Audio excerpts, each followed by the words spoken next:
Hey, Brandon, congrats. Earlier, you've been asked about this award, and you said you didn't have time to really think about that. You were focused on more important things. But now that you've got it, I mean, what does this mean to you? Well, it means that our team had a really good year. Honestly, um, I'm just proud of what we've accomplished up until this point. And this is definitely not an individual award. I don't look at it as that at all. I look at it as a team award, entire coaching staff award, really an organizational award of what we've done here in 5 years and what we've done here the last couple of years. And I thought we had a really special season, and to win 101 games in the big leagues is so hard to do. And how we fought for 6 months and continue to improve. And I'm just really looking forward to next year already, and just really proud of the year we had. Rich Dubroff, Baltimore baseball. Hey, Brandon, were you surprised at how overwhelming the vote was, getting 27 out of 30 first place votes?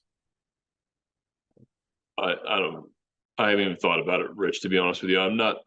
Listen, those two guys that were up there with, as finalists, I have so much respect for. Kevin Cash is a great manager and been really good for a long time, and it's going to continue to be a great manager. And Bruce Bochy is Hall of Fame, and somebody that I look up to is somebody I would love to be like someday. So I'm just proud to be in that conversation. Honestly, I'm proud to be on the same panel as guys that have done a lot of really cool things in this job.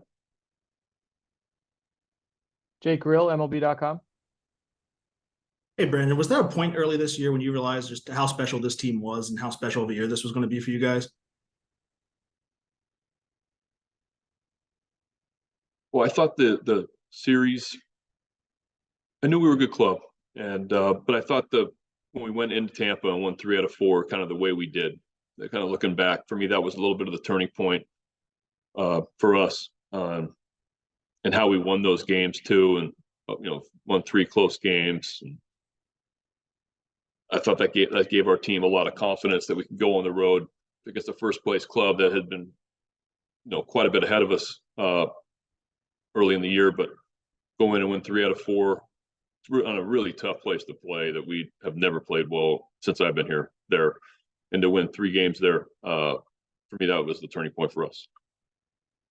Nathan Ruiz, Baltimore Sun. Hey, Brandon, congrats.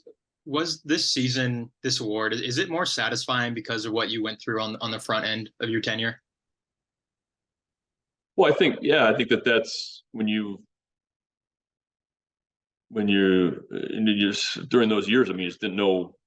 I knew I had confidence that we were going to turn this thing around, but you struggle to see when you see the light at the end of the tunnel. Honestly, last year there came a point where you saw the light at the end of the tunnel, where you could see that we were able to pitch against the teams we were competing against, that we were able to compete, win series. So really, from June on last year, that was a huge turning point for this organization and our big league club. But to come as far back, to come as far as we have, you look at the roster in 19 and 20, it's a lot of different players and a lot of homegrown guys and a lot of guys that we've developed at the big league level, and so you feel good about that. Steve Molesky, MASN. Hey, Brandon, congrats. Ask you to think back a few years when you were being interviewed by Mike and leading towards you getting the job. Did you get a feeling then that you could have this great relationship with Mike? And what has been the key for you two becoming a pretty good 1-2 punch here in Baltimore? Yeah, the day we spent together, I really liked him. I liked the way that he went about things. I liked the way he talked. I liked his vision a lot. He told me he was going to be patient, and he followed through on that. And he kind of explained to me, honestly, how hard it was going to be. And he had done it before, so that was helpful. But I remember telling the coaching staff the first spring training in 19, the expectations are for you guys are just trying to get these players better. We know that we're behind the 8 ball in a lot of ways. And so for him to be honest, but also there's a lot of people that say that, but other people that come through with it. And Mike stuck to his word and had patience through some tough years and put a lot of trust in me and our coaching staff. And he's made some great decisions in 5 years. Him and his staff have done an amazing job of building this roster.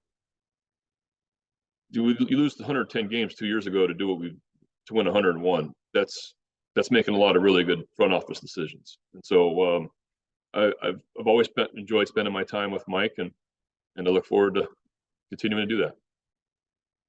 Peter Schmuck, Baltimore Baseball. Hey, Brandon, obviously, congratulations. Very, very well deserved. I'm going to ask you for a bit of introspection.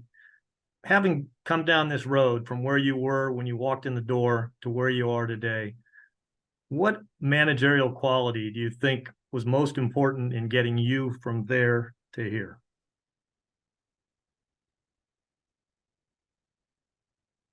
Well, I want to say patience, but I think I was guilty a lot of nights of not being patient.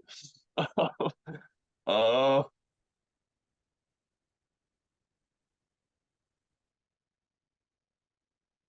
think consistent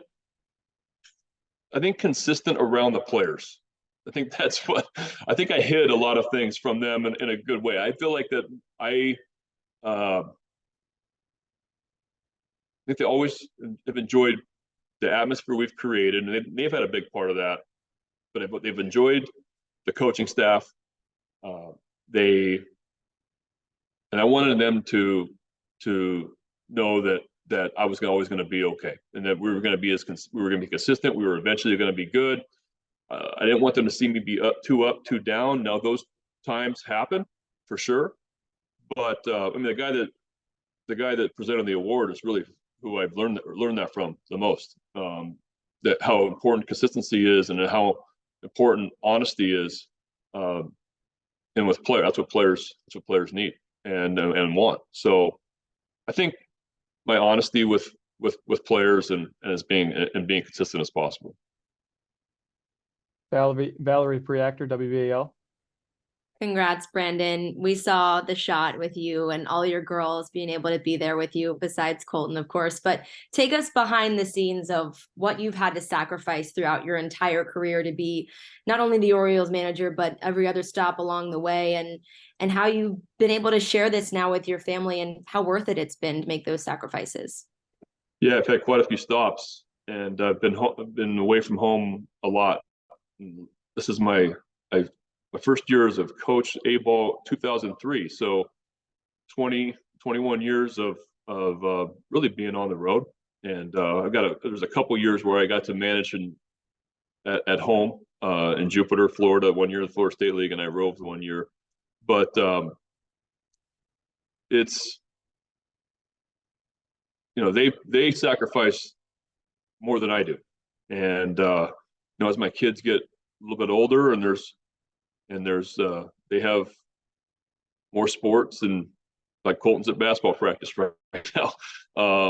It's just challenging. It's challenging, and I think that we've done a really good job of balancing and trying to see each other as much as we possibly can. And my wife has, been unbelievably patient and supportive and positive, and a great sounding board, supporter. And so I appreciate them supporting me the way they do. Mark Viviano. Congratulations, Brandon. So you guys have won games, you won a division, you and your players have won awards. You've come a long way from being underdogs. What changes now that you're going to be looked upon as a strong team and a favorite? Does the mentality, does the approach, what, if anything, changes going forward? No, I think our guys are going to embrace it. Honestly, I think that they're going to come in with a chip on their shoulder a little bit on how things ended, and I know I am.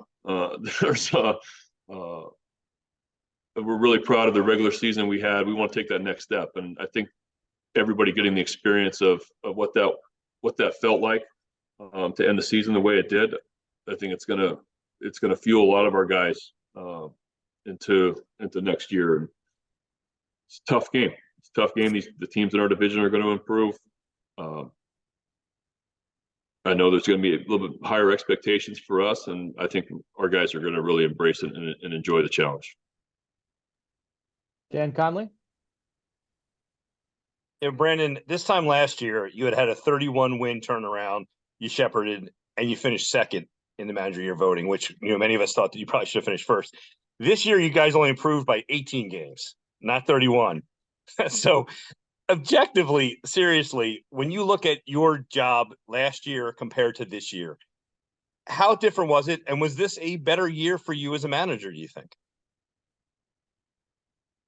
Yeah, I think so. I mean, God, if we would have won 31 more games this year, that would have been we might have been setting some records. No, I think every year, you get experiences from the year before, and I try to improve from year to year. And like right now, it really is a lot of reflection and try to get better. Honestly, just like coaches, just like players, we're trying to get better every single year. And so I'm really proud of the regular season we had. I know our guys are going to come in hungry next year, but go back to your original question. I don't think that I think that I managed the same as I did the year before.